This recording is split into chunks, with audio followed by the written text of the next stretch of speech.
یہ اس بوڑھے آدمی عبداللہ کا جیل سے باہر پہلا دن تھا۔ صدر پاکستان نے 14 اگست کی خوشی میں بہت سارے قیدیوں کی سزا کم کر دی تھی۔ وہ تقریباً 40 سال کی قید کاٹ کر رہا ہوا تھا۔ اس کے کئی دوستوں کو اپنے اپنے رشتہ دار لینے کو آئے ہوئے تھے، لیکن عبداللہ کو کون لینے آتا؟ ایک ہی بیٹا تھا جو کئی سال پہلے فوت ہو گیا تھا۔ البتہ اس کا پوتا سلیم جیل میں اسے ملنے آتا رہتا تھا۔ سڑک پر پہنچ کر اس نے ادھر ادھر دیکھا، بہت کچھ اجنبی ہو گیا تھا۔ اس نے ایک گہری اور لمبی سانس لی۔ تیز دھوپ سے بھرا چمکدار آسمان، فضا میں پھیلی ملی جلی سی خوشبوئیں اور ان گنت آوازیں۔ آزادی کا اپنا ایک مزہ ہوتا ہے، یہ بات عبداللہ سے بہتر بھلا کون جان سکتا تھا۔ وہ 17 سال کا تھا جب اپنے خاندان کے ساتھ ہجرت کرنے نکلا تھا۔ راستوں میں پڑی لاشیں، ماں، خالہ اور بہنوں کی چیخیں اور سکھوں کی چمکتی کرپانیں اسے کبھی نہیں بھول سکتی تھیں۔ قسمت اسے شدید زخمی حالت میں بارڈر پر لے تو آئی تھی، لیکن اس کا پورا خاندان قربان ہو گیا تھا۔ اس کو یاد ہے بچپن میں چھوٹے چھوٹے جھنڈے بنا کر وہ گلی کوچوں میں نعرے لگایا کرتا تھا۔ پاکستان کا مطلب کیا؟ لا الہ الا اللہ۔ اور اس کے خاندان کے سب بڑے جب بھی اکٹھے ہوتے، نیا وطن پاکستان ہی زیر بحث رہتا تھا۔ ایک ایسا وطن جہاں خوشحالی اور امن کا بول بالا ہوگا، جہاں سچائی، ایمانداری اور محبتوں کے پھول اگیں گے۔ سب بچے اور بڑے کتنے پرجوش ہو جایا کرتے تھے۔ وہ چلتا رہا اور ماضی کے اوراق پلٹتا رہا۔ آخرکار اس کے کمزور پیروں نے مزید چلنے سے انکار کر دیا تو وہ سامنے پڑے ایک بینچ پر جا بیٹھا۔ اس کی جیب میں کچھ پیسے تھے، لیکن کھانا خرید کر لانے کی ہمت نہ رہی۔ اس نے ایک ساتھ بیٹھے نوجوان سے کہا، بیٹا ذرا سامنے والے بازار سے 2 نان کباب لا دو گے؟ اس نے کہا، جی کیوں نہیں، میں یوں گیا اور یوں آیا۔ وہ نوجوان خوش دلی سے بولا اور پیسے لے کر چلا گیا۔ کافی دیر ہو گئی۔ عبداللہ کا انتظار ہی رہا۔ جب مزید 1 گھنٹے کے بعد بھی اس نوجوان کے آنے کے کوئی آثار نہیں آئے تو اس نے نہایت حیرانی سے سوچا، پاکستان اور جھوٹ۔ اچانک ایک رکشے والے نے اس کے خیالات کے تسلسل کو توڑ دیا۔ بزرگو، کدھر جانا ہے؟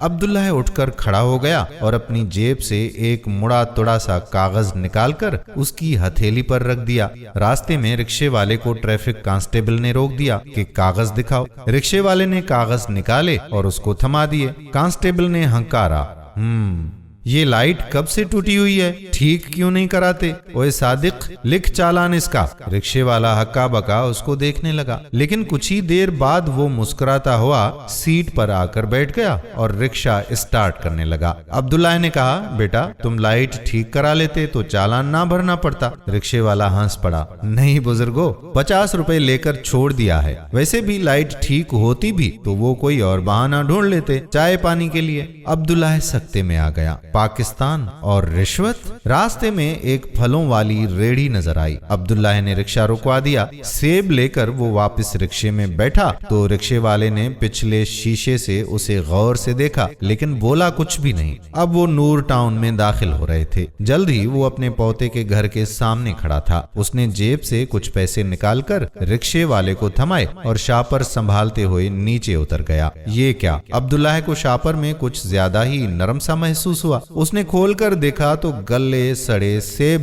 اس کا منہ چڑھا رہے تھے۔ وہ سوچنے لگا، لیکن میں نے تو اس سے زیادہ اس سے کچھ سوچا ہی نہیں گیا۔ پاکستان اور دھوکہ۔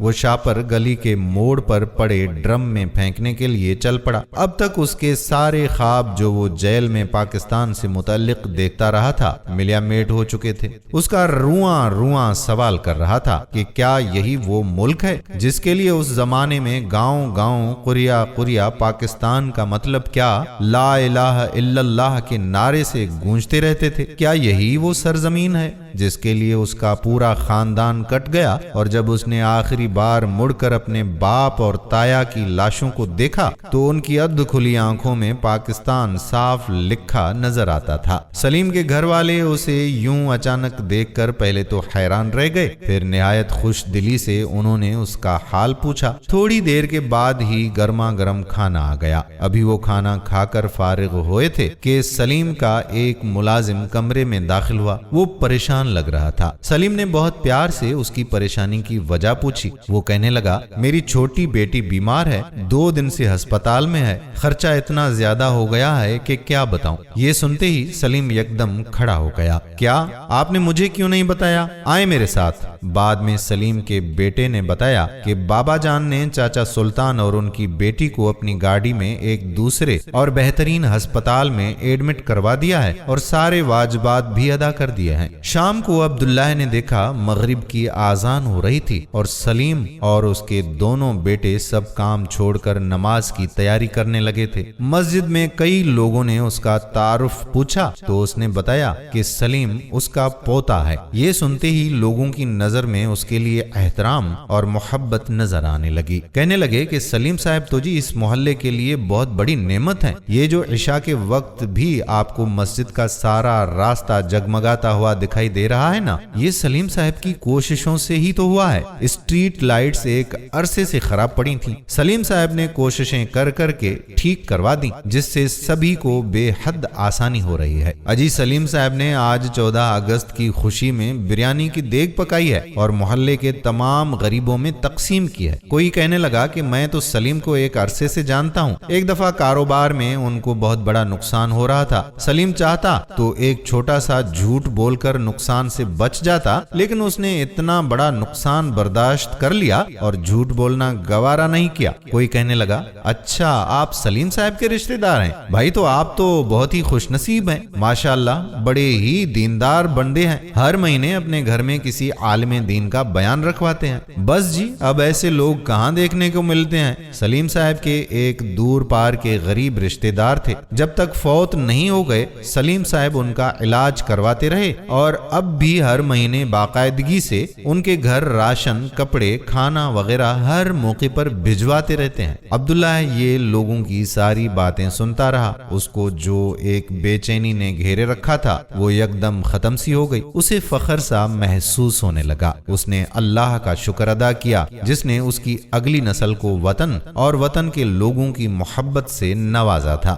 اس کو محسوس ہونے لگا کہ ہماری قربانیاں رائیگان نہیں گئی تھیں۔ کیا ہوا جو جھوٹ اور رشتوں کے کانٹوں نے وطن کو بدنما کر دیا تھا؟ کیا ہوا جو غربت و افلاس نے وطن میں گھر کر رکھا تھا؟ کیا ہوا جو دہشت گردی نے ملک کو اپنی لپیٹ میں لے لیا تھا؟ جب تک سلیم جیسے لوگ اس وطن میں موجود ہیں، مایوسی اور بدگمانی کی راتوں میں امید کا چاند جگمگاتا رہے گا۔ میرے حالات کے مارے ہوئے لوگ وطن میں 4 سو پھیلے فضائے بدگمانی، غربت و افلاس، بدامنی سے تم مت گھبرانا۔ یہ جو قلب و نظر میں ٹوٹتی امید کے لرزاں ہیں، آلام کے طوفان کی زد میں ہیں، انہیں بجھنے تم نہ دینا۔ وہی عرض وطن ہے یہ جہاں پرکھوں نے خود اپنے لہو سے فکر نو کے نام ایک تحریر لکھی تھی، نئی آزاد صبحوں کی حسین تقدیر لکھی تھی۔ فضاؤں میں ابھی بھی ان پرستاران حر کے نعرہ تکبیر کی تاثیر باقی ہے، مگر ایک خواب جو دیکھا